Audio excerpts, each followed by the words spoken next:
Okay, so you get it. Next point, the acquisition of language, right, the ability to acquire language, reinforces the arbitrary association of signal and signification as law. Now that is about as paradoxical, that is about as contradictory a statement as exists, but it is completely right. And this is where semiological discourse, this is where semiotics discourse gets very, very confusing. So I'm going to make sure that you understand what that means, right? The last bullet point on page 9, the acquisition of language reinforces, right? Remember, acquisition means that I have acquired it, right? So here's my birth, here's my death, here's my death, here's language before me, here's language after me, here's where I am now. I acquire language. I've acquired language, right? Somewhere around the age of, I don't know, and I don't know this, I would say maybe 2 to 3, 1 to 2, something like that. They have this thing your baby can read, whenever the earliest stages of that is. I mean, that's insane. It'd be interesting to look up the PhD, I know he's a PhD, the guy who invented your baby can read, what his background is. As a matter of fact, I might do that. It would not surprise me that he had a background in either communication theory or semiology or something, because genius idea, right? Your baby can read, blah, blah, blah. So, the acquisition of language reinforces the arbitrary association of signal and signification. But it's not only that it reinforces that arbitrary association, it reinforces it as law, right? So the arbitrary becomes codified, in a sense. Not in a sense, that's exactly what happens. The fact that I speak English, and the fact that we use shoe in English to mean something like the material that's worn on your feet, or some derivation of that, or some version of that, is completely arbitrary, because we could have used some other word. But that we use that word, and that the linguistic community has selected that term, it necessitates that if I am a speaker of English, if I am a native English speaker, or if I'm attempting to learn English, that I recognize that that's the word that we've selected. And it's law. That's the word that we selected. Shoe is not used to mean go left, right? Shoe is used to mean stuff that goes on your feet. Okay. Note, and here's a very important point, and I brought this up just to sort of show you the significance again of, why is this important? Why should I care? Here's why you should care. Note, this arbitrary association is the condition for the possibility of our socialization, right? And the way that I'm going to demonstrate, the way that I'm going to prove this, is by talking about feral children, right? The feral child. And I'm sure all of you have heard about this. Feral, the feral child. For those of you who don't know what a feral child is, a feral child is a child who's so tragically abused and isolated from society. I mean, I think one of the first feral children was a French girl, and she was locked in I don't know exactly how the story goes, but, and it's a true story, it was some version of this. She was locked in a closet for like 8 or 10 years. She was fed through the closet, you know, she basically lived her life in an enclosed dark space for years on end as like a perverted, sick crap, just sick crap, right? So I don't like talking about stuff like that, but, you know, so she's isolated from everybody. And they're not, obviously, her biological parents, if you want to call them that, aren't communicating, obviously, with her. So she's just locked in and fed and kept alive. So she's eventually rescued, and the community of language speakers attempt to teach her language.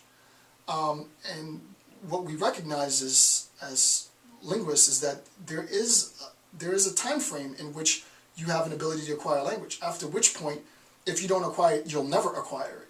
But not only if you don't acquire it, you'll never acquire it, if you don't acquire it, you'll never acquire the ability to socialize properly.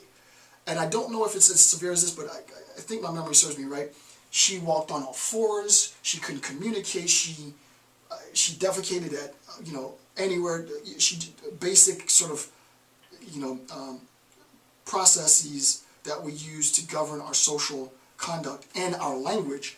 She was neither able to, and I think it might be, I might be exaggerating it a little bit because I don't remember the story. And as a matter of fact, if one of you viewers are still watching my series in semiotics and you know, send me a link to it so that I can just have a refresher, so that for my own personal knowledge, because I don't quite remember the story, but that's the idea, right?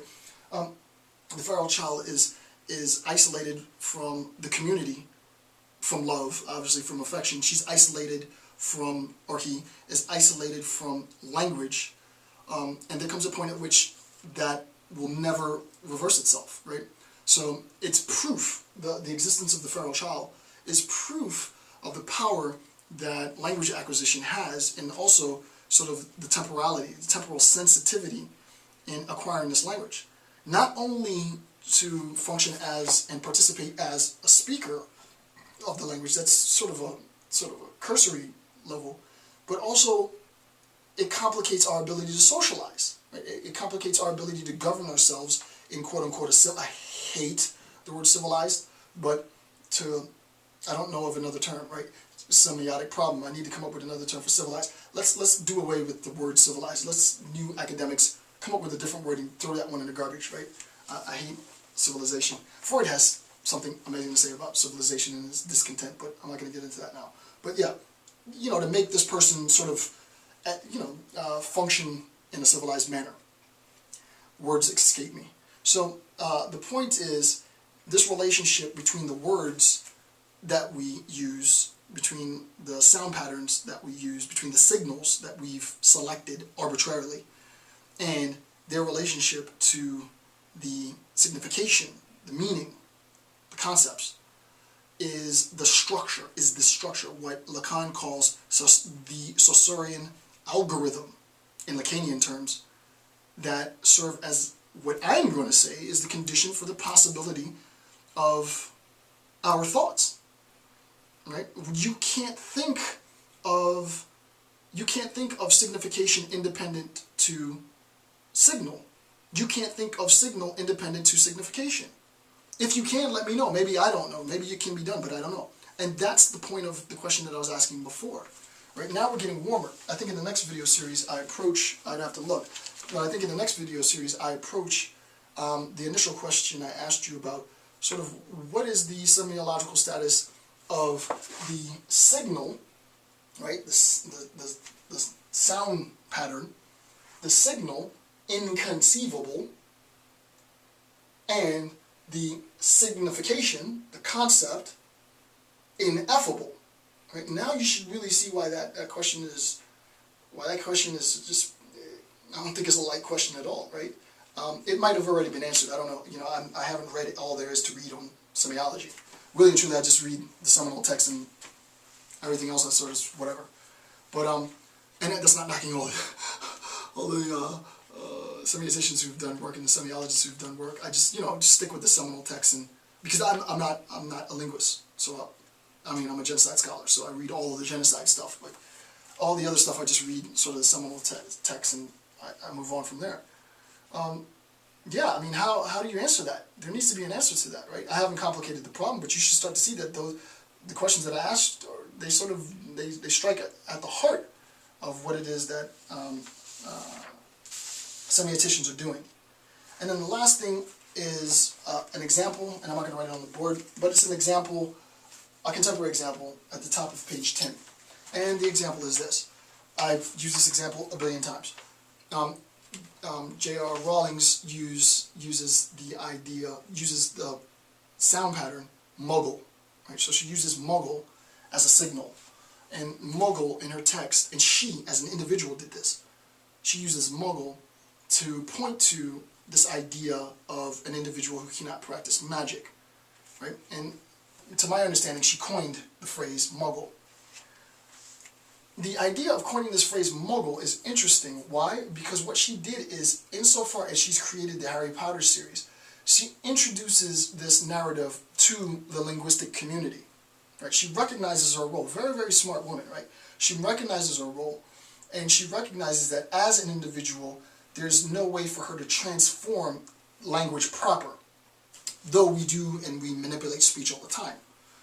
So what she does is she introduces the term muggle as a sound pattern, as a signal, which points to, which triggers, which leads us towards the concept an individual cannot practice magic.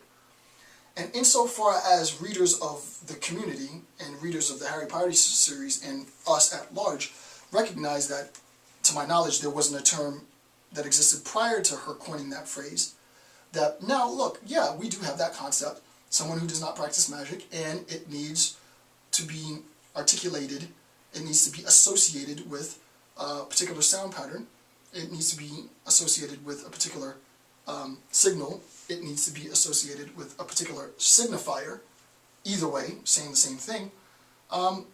She introduces it to the linguistic community, and it worked. The point is, it worked because the linguistic community accepted it. If the linguistic community would have read that and said, oh no, this rubbish, right? The idea that muggle will be used to represent the concept of an individual that doesn't practice magic sounds too close to muddle, M-U-D-D-L-E, which means to fumble and to you know, I see what you're doing, but no, we don't like muggle. We'd rather you use muddle, or we'd rather use a different term. She wouldn't, you know, her series would have flopped. The linguistic community has to, in a sense, sign off on that. Now, to make life easier, when I talk about people who practice magic, why invent a new term, right? Oh no, the linguistic community's already used the term muggle. They've accepted muggle, so now when you write, people say muggle. Similarly with Tolkien's use of, I think it was org. I might be mistaken. I'm a nerd, but I'm not that nerdy. But I'm almost positive that it was it org or ogre or something. But Tolkien introduced. We know that Tolkien was a linguist and actually created language from scratch. It's not that you can't do this, right? I don't want you to think that you cannot create language from scratch. I mean, it's been done. People do it. Tolkien did it. The thing is that there needs to be a community of users that use this language to transform the meaning of things in the world. And Tolkien, on a uber nerd level, created a language to govern sort of the realm of Middle Earth. And I guess in a sense, if you were going to do a creationist account of semiology, it would have to be something like that. It would have to be something, and now I'm off on a huge tangent, but it would have to be something like God or whatever pre-existing non-human being had this structure, and it was, you know, I don't know. So anyway, so that's that. It gets too deep. Even for me, it gets to a level where you're just like, okay, yeah, there it is. I told you I was going to give it to you dark and deep. So with that being said, I want to thank you for taking the time to watch my videos. This concludes this section of the analysis. I will continue with the next section. I'm not sure which one it is. But thanks a lot for watching. I'm Dr. Jason J. Campbell. Goodbye.